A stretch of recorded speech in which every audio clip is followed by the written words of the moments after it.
성부와 성자와 성령의 이름으로 말씀드립니다. 한 주간 동안 안녕하셨는지요? 9월 8일 백로로부터 10월 8일 할로 전까지의 기간을 절기력으로 6월이라고 합니다. 하루에 빗다면 오후 5시부터 7시까지의 시간입니다. 여름과 겨울의 중간인 가을, 그리고 낮과 밤을 연결해주는 저녁 시간이 6월이자 유시인 것입니다. 사람의 성향은 태어난 달의 영향을 가장 많이 받는다고 합니다. 결실의 계절을 의미하는 6월에 태어난 사람의 경우 대체로 일을 마무리하고 정리, 정돈하는 능력이 뛰어난 편입니다. 왜냐하면 그 계절이 한 해의 정리에 들어가는 수학의 시기이기 때문입니다. 저 역시 6월에 태어나서인지 정리, 정돈 및 마무리, 맺고 끊음이 분명한 편에 속합니다. 우리는 인간 속에 존재하는 자연의 흔적을 무궁무진하게 찾을 수 있습니다. 자연의 일부로서의 인간에 대한 깊은 이해, 이것이 이 가을에 우리에게 주어진 과제가 아닐까 하는 생각을 해보게 됩니다. 오늘 복음의 소제목은 야근 청지기로서 두 부분으로 구성되어 있습니다. 1절부터 8절까지는 청지기의 약삭빠른 행동이 무엇인지를 자세히 보여주고 있으며 9절부터는 사람이 재물에 대해 가져야 할 일반적인 태도에 대해 말하고 있습니다. 먼저 청지기란 남의 것을 대신 맡아 지키고 관리하는 사람이라는 뜻을 지니고 있습니다. 요즘 기업에서 사용하는 말로 하자면 전문 경영인쯤 되는 것 같습니다. 한마디로 월급 사장입니다. 그런데 오늘 복음에 나오는 청지기는 부자가 맡긴 재산을 낭비한 바람직하지 않은 청지기였습니다. 그래서 부자는 청지기에게 해고를 통보했습니다. 그러자 청지기는 절망합니다. 이제 직업을 잃은 청지기는 땅을 파서 일을 할 힘도 없었고 빌어먹는 일은 부끄럽다고 생각한 사람이었기 때문입니다. 그래서 그는 자기가 물러나면 자기를 맞아줄 사람들을 미리 만들어 놓기로 작정하였습니다. 그리고 그 방법은 자기 주인에게 빚진 사람들을 불러 인심을 쓰는 일이었습니다. 한마디로 인맥 관리에 승부수를 둔 것입니다. 기름 100말을 빚진 사람은 50말로 줄여주고 밀 100섬을 빚진 사람은 80섬으로 줄여줍니다. 요즘 돈으로 따지자면 수천만 원에 이르는 빚을 탕감해 준 것입니다. 청지기는 남의 물건, 즉 주인의 물건으로 인심을 써서 자기의 안위를 보존하려고 했던 것입니다. 여기까지의 흐름은 충분히 이해할 수 있는 내용입니다.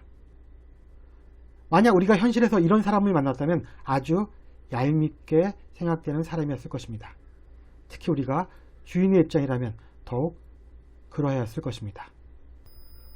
그런데 오늘 복음에서 주인이 보이는 반응은 사람들이 보일 수 있는 상식적이고 일반적인 반응과는 사뭇 달랐습니다. 주인은 오히려 청지기를 칭찬했던 것입니다. 왜 주인은 청지기를 칭찬했을까요? 복음은 정직하지 못한 청지기가 다가올 미래의 고난을 대비하여 이를 약삭빠르게 처리했기 때문이라고 말합니다. 그래서 저는 주인이 청지기를 칭찬한 이유를 설명한 여러 해석을 찾아보았습니다. 대부분의 해석이 미래의 고난에 대한 재빠른 대응에 초점이 맞춰져 있었습니다. 그러다가 지난달에 은퇴하신 신약 성서학 박사인 박태식 신부님의 글을 읽었는데 박 신부님의 관점이 오늘 복음을 가장 설득력 있게 설명하고 있는 것 같다 소개하고자 합니다. 당시 유대의 풍습에 따르면 부자는 중간 관리자인 청지기에게 전권을 행사하게 했다고 합니다. 주인은 자신의 믿음직한 친구와 계약을 맺고 자기 재산의 법적인 관리를 부탁했으며 서로가 최선을 다해 상대를 보호하고 지지했다고 합니다. 한마디로 믿을 만한 사람을 재정에 관한 전문가로 두어 상부, 상조하는 시스템이었던 것입니다. 그리고 청지기는 여러 사람들에게 주인의 재산을 빌려주고 받아내는 역할을 했습니다. 그런데 만약 주인에게 채무 관계를 진 사람들이 재물의 문제로 곤란을 겪게 된다면 이들은 누구를 원망하게 될까요? 박 신부님은 사람들이 청지기가 아니라 최종적으로 주인을 원망할 것이라고 말합니다. 사실 모든 비난이 결국은 최종 책임자에게 돌아가면 지극히 상식적인 이치이기 때문입니다. 박 신부님의 해석에 따르면 청지기는 쫓겨나는 자신의 안전을 위하여 일을 벌이지만 결과적으로 사람들의 빚을 줄여줌으로써 결국 주인의 명예를 올리는 일을 하게 되었다는 것입니다.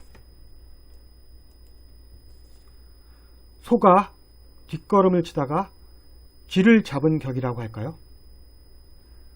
한편 주인은 청지기의 행동이 가져온 나비 효과로 인해 자신이 칭송을 받게 되었음에 만족했고 청지기는 자신이 의도한 것과는 달리 다른 측면을 볼 줄 알았던 주인의 넓은 시야로 인해 칭찬을 받게 된 것입니다. 이러한 청지기의 행동에 대해 복음은 세속의 자녀들이 자기네들끼리 거래하는 데는 빛의 자녀들보다 더 얕다고 결론을 내립니다. 이제 9절부터는 비유의 적용과 해석이 나옵니다. 9절의 말씀은 다음과 같습니다. 잘 들어라. 세속의 재물로라도 친구를 사귀어라. 그러면 재물이 없어질 때에 너희는 영접을 받으며 영원한 집으로 들어갈 것이다. 저는 물질이 부족하지만 있기만 하다면 흔쾌히 음식값 등등을 제가 내는 편에 속합니다. 특히 저보다 어려운 사람들이나 후배들을 만날 경우에 웬만하면 제가 내려고 합니다. 당장은 돈을 내느라고 지갑이 얇아지지만 마음은 편하기 때문입니다. 또한 친구를 사귀는 것이 친구를 사귀지 않고 죄물을 움켜쥐고 있는 것보다 더 값진 일이라 믿고 있기 때문입니다. 또 그렇게 사용한 재물은 돌고 돌아 누군가가 어느 장면에서 저를 위해 사용하고 있음을 경험했기 때문입니다. 예수님의 행복선언에 다음과 같은 말씀이 있습니다. 자비를 베푸는 사람은 행복하다. 그들은 자비를 입을 것이다. 우리 눈에 보이지 않지만 세상의 모든 것들은 한 분 하나님의 근원을 두고 모든 것들이 연결되어 있습니다. 내가 다른 사람에게 자비의 손길을 내민다면 사람들끼리 연결된 길을 따라 자비가 다시 제게로 돌아갈 것입니다. 꼭 제가 아니더라도 저와 가까운 사람에게 제가 베푼 자비가 돌아올 것이라는 믿음이 있습니다. 재물은 재물 자체가 아니라 사람들의 삶을 위하여 사용될 때 가치가 있는 것입니다. 아마 오늘 복음에 등장하는 청지기도 무의식적으로 그런 의도를 갖고 재물을 사용했으리라 여겨집니다. 세속의 자녀들이 자기네들끼리 거래하는 데는 빛의 자녀들보다 더 얕다고 말한 까닭은 돈밖에 모른다고 손가락질 받는 세속의 자녀들도 막다른 골목에 다다르면 돈을 사용하여 사람을 살 수 있는 기질을 발휘한다는 것입니다. 이런 부류의 사람들은 빛의 자녀들보다 더 지혜롭고 약삭 빠릅니다. 사람보다 물질이, 돈이 더 중요한 세상이지만 하나님을 믿지 않은 세속의 자녀들도 그렇지 않은 경우가 있다는 것입니다. 이와 반대로 말로는 사람이 돈보다 더 중요하다고 말을 하지만 결국 돈을 중요하게 여기고 행동하는 위선적인 빛의 자녀들도 존재하는 것입니다. 너희의 재물이 없어질 때 너희는 영접을 받으며 영원한 집으로 들어갈 것이다. 이것이 우리가 재물에 대해 가져야 하는 태도인 것입니다. 그러나 우리의 목숨이 사라질 때 우리가 여전히 재물을 쌓아놓고 있다면 우리는 영원한 집이 아니라 영원한 지옥을 향하고 있지 않을까요? 왜 인간은, 왜 한 사람의 종은 하나님과 재물이라는 두 주인을 동시에 섬길 수 없을까요? 왜 한 편을 미워하고 다른 한편을 사랑하거나 또 한편을 존중하고 다른 편을 업신 여겨야만 할까요?